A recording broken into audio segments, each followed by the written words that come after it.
కందగడ్డను రుచిగా తియ్యగా ఉండేటట్టు ఉడికించుకోవాలంటే ఇలా శుభ్రంగా కడిగి కుక్కర్లో నేను కింద రైస్ పెట్టాను. దానిపైన ఇలా శుభ్రంగా కడిగి పెట్టుకున్నాను. అసలు నీళ్లు పోసే పని లేదు.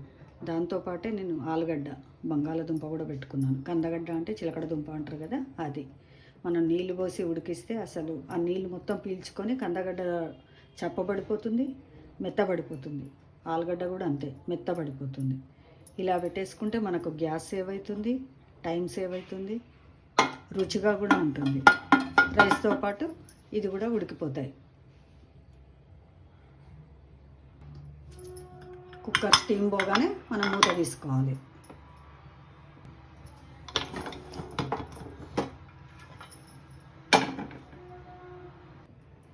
చూడండి సరిగ్గా ఉడికిపోయినాయి. కందగడ్డ కూడా చూడండి ఎంత సరిగ్గా ఉడికిపోయిందో.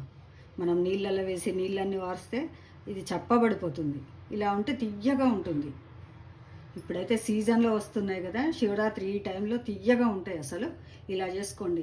అన్ సీజన్లో ఎప్పుడో ఒకసారి చేసుకోవాలనుకున్నప్పుడు అప్పుడు నెయ్యి వేసుకొని, బెల్లం కానీ చక్కెర కానీ వేసుకొని ఎప్పుడో ఒకసారి చేసుకోండి. ఇలా సీజన్లో వచ్చినప్పుడు రోజు చేసుకోండి. ఇలా చేసుకోండి, తియ్యగా ఉంటుంది. ఇది ఆలుగడ్డ కూడా కర్రీకి కరెక్ట్గా సరిపోతుంది ఉడకడము.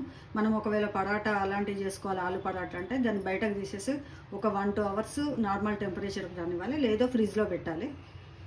గట్టి పడుతుంది, చక్కగా పర్ఫెక్ట్గా వస్తుంది.